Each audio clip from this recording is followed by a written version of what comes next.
Trouble with your shorts. Trouble with your shorts. Got trouble with my shorts trying to climb in other places they don't need to be.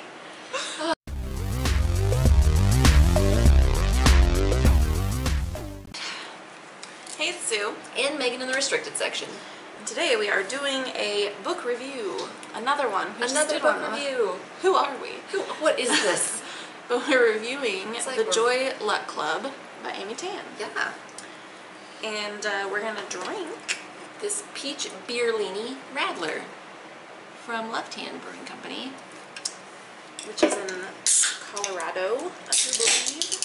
Yes. And we're gonna pour it in some frosty mugs because Valentina said she likes when we pour it and you can see the color. Although I don't know if you'll be able to see the color through these frosty mugs. Probably by the end when they cool down. Yes. Oh, I did not do a good job. I didn't either. Oh, but according to But that, you're supposed to pour with a lot of You're head. supposed to pour with head. We learned recently that you're supposed to pour beer with a lot of head because it kind of gets that carbonation going in the glass rather than in your stomach. I hope this isn't sour. I was iffy on buying it because I was like, sometimes if it's fruity, it says it's sour whether it says it is or not. But Right. Well, it's a Radler. Usually those are sour. Oh. We're crusting the rim here. That sounds way dirtier than I meant it to sound. Yeah, it did. Oh, yours isn't frosty anymore. Mine still is. Mine defrosted a little. It's still frosty right here.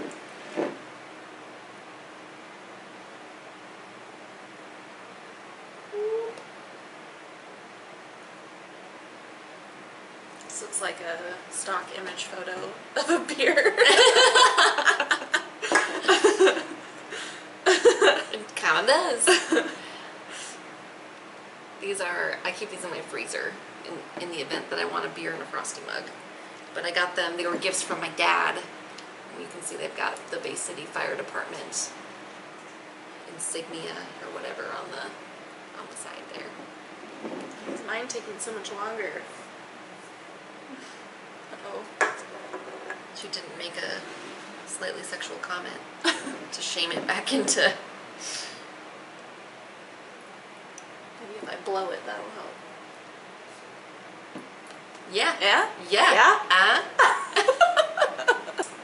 So here's this Peach Beerlini Radler. it doesn't smell great, I'm gonna be honest. That's not a lie.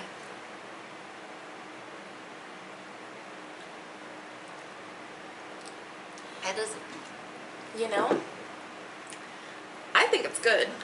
It tastes like an actual peach to me. That first taste You didn't like it? was not pleasant. Let me get it again. That's better. It's not like super flavorful. It's not a strong flavor, but better. to me it tastes like an actual peach. It does. I think it was just like I drank that German chocolate cake beer and then followed it with that. It wasn't great, but no, this is not bad. It does taste like a real peach. So it's not like that artificial fruit flavor. It's like I'm drinking peach. Actual peach juice, but not as sweet Yeah. or as strong. Yeah. Okay, so The Joy Luck Club.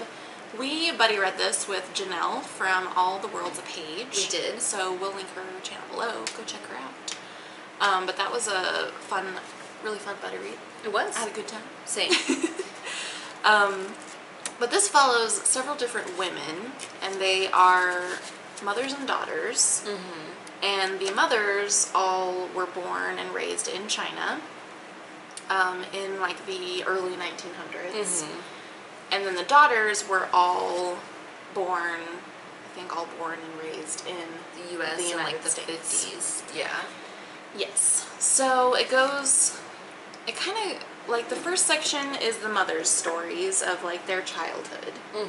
And then the next section is the daughter's stories of their childhood and slash, I don't know. And then like toward the end it tells the daughters kind of where they are as adults and the mothers where they are with their daughters, maybe. Yeah, kind of.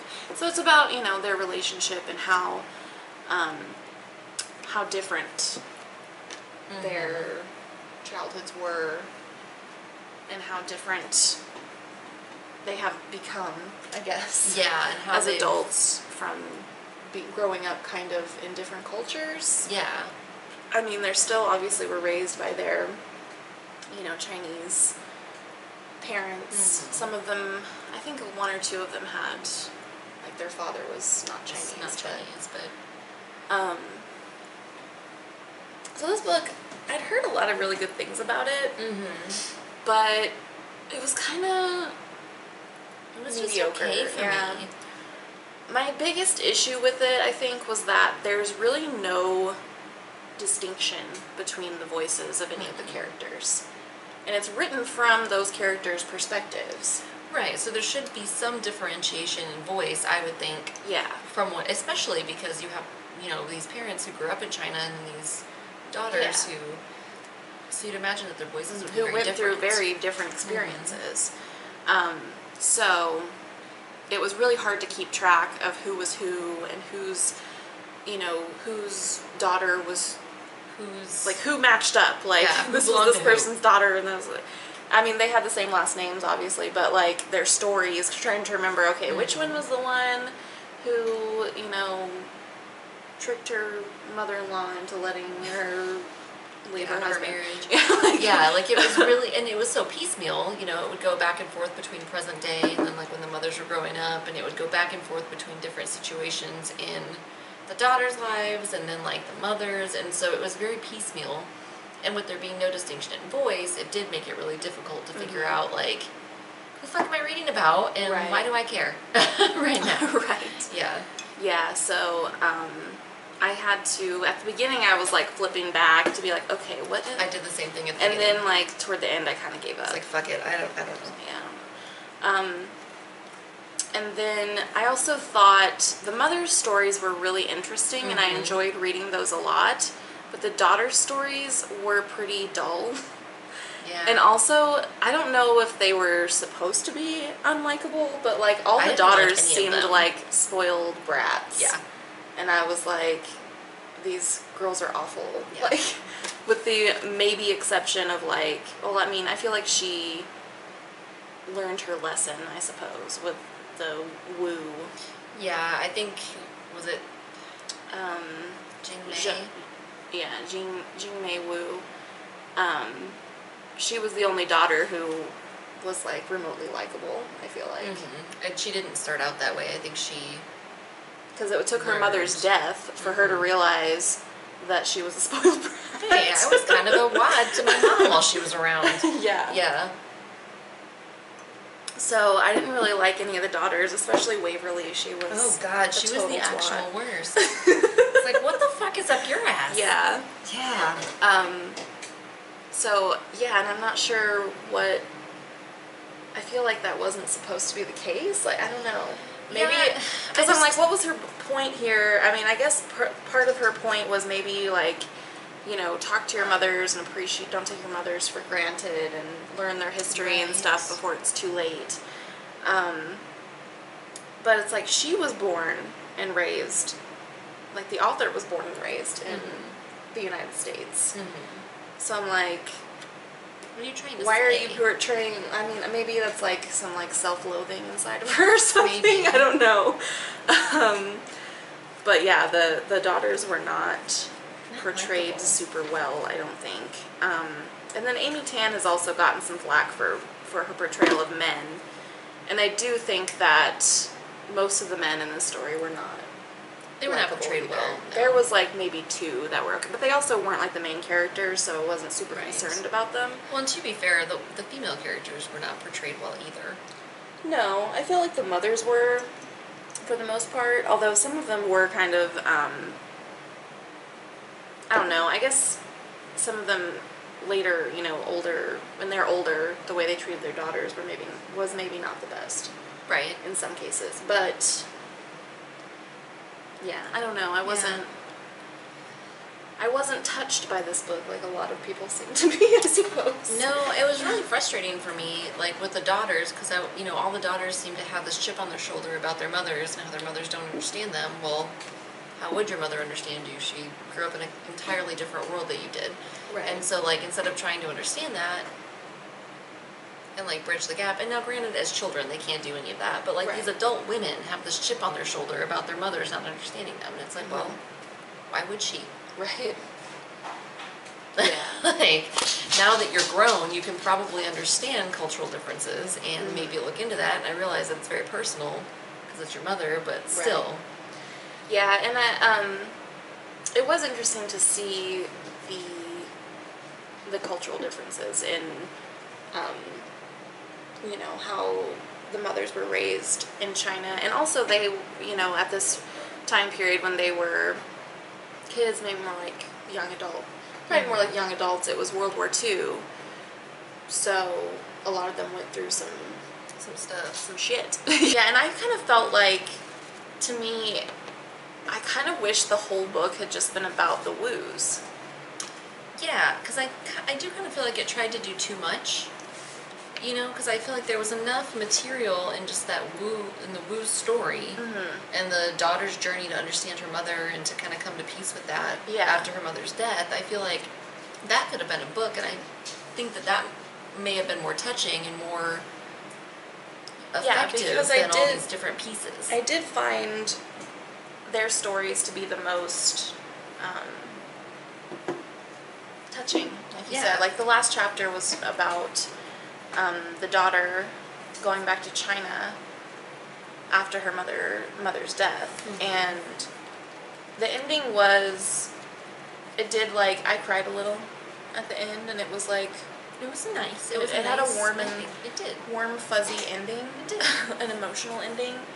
But when we were talking about it with Janelle, she did kind of point out that there was a lot of things in it that maybe didn't quite seem realistic. And I would agree. Too neat. Yeah, it was too neat an ending. Yeah, so after, and I think it's kind of one of those books that, because the last chapter is so, like, heartwarming, you finish it and you're like, oh, that was so good.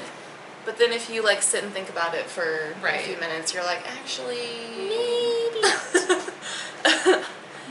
it's not so good. So it's kind of that emotional manipulation, I think, a little bit, which drives me nuts. Yeah, I think that's a cheap tactic. Like, I feel like that's a lazy way to encourage interest about your book. You know what I mean? Like, I feel like if your book is good all the way through, then you don't have to try to play your audience. Yeah. But, you know, I do think, like I said, I think that the cultural differences were interesting to read about. The mother's stories were really interesting, and, I mean, I guess I can't really confirm whether they're realistic. Yeah, I have no idea, so. But, yeah, it was the writing, still an interesting story. The writing, other than the fact that there was no voices. I think the writing was pretty good otherwise. So it wasn't like, I wouldn't say that it's a bad book. No, by any means, but I didn't care for it that much. No, I would say it's mediocre, and I felt it was okay. Yeah. Yeah. So, somewhat unpopular opinion there, I think, on that book. Seems like a lot of people really love it, but that's it. Got anything else to say? Not really. No, I mean, that was the hard part, too, about buddy reading this, is that it didn't really lend itself much to comment because it was so bland. That I was like, I really don't have. Yeah, especially through the middle sections with the daughters. It's not a difficult book to read at all, but I was having trouble wanting to pick it up because I just didn't care that much about the daughters at all. No, and their stories were very boring. Yeah, and like we had mentioned, they're just so unlikable that it made it hard to. Yeah. Like, oh, woe is me. I have a husband I don't really love that much. I'm like, okay, well, your mom. Let me tell you what your mom went through, because you need to calm down. Yeah. Yeah, and I didn't think about this until after we had already finished, like, buddy reading it, but my husband was born in the United States, but his mother was born in Spain. And so there are a lot of cultural differences between the two of them.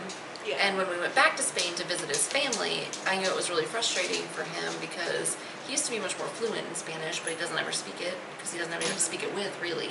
Yeah. And so when we went back, he was less able to communicate than normal or than he used to be. And so I knew that was really frustrating. And so I can kind of see, you know, some of those frustrations. Yeah, and they talk about this in the book, and I've seen this in real life as well because my boss and my one coworker that I have are both Chinese. They were both born and raised in China. In Chinese. In Chinese.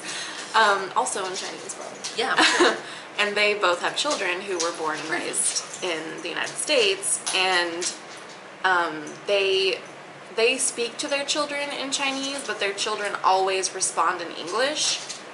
And I guess my coworker had said that her sons can understand Chinese, but they don't really speak it or really read it or write it well. But they can understand it when it's spoken. Yeah. And that's kind of how and that's really interesting to me. Because I would just assume that if you could understand it, that you could read it.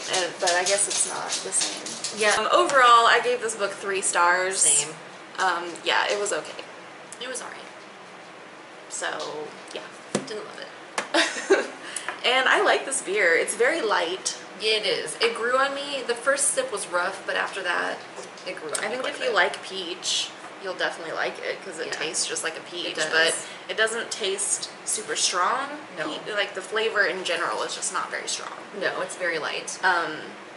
And it's not super beery. It's not. So maybe if like you're not super excited about beer, then yeah. Well, radlers are a good place to start if you're not really excited true. about beer anyway. So there's a lot of different types of radlers. There's usually some kind of fruit. There's like a ginger radler as well. But so if you're not like a huge beer fan, but you're looking for something, you know, that you can drink at a whatever barbecue or whatnot, then try a radler. Yeah, and this is because this would be really nice for like a summer barbecue or something when it's hot outside. This would be really refreshing and light. Yeah, definitely. So I like it though. I do too. So yeah. Good beer. So that's gonna be it for us today. There will be some links. Oh, yeah. Let us know if you've read this. Let us know what you thought about it. And there will be some links down below where you can find us elsewhere on the internet. And if you haven't subscribed yet, please do. And we'll see you next time. I always do really awkward finger guns. Awkward, douchey finger guns. I started doing it ironically, but now I can't stop. So, we'll see you guys later. Bye.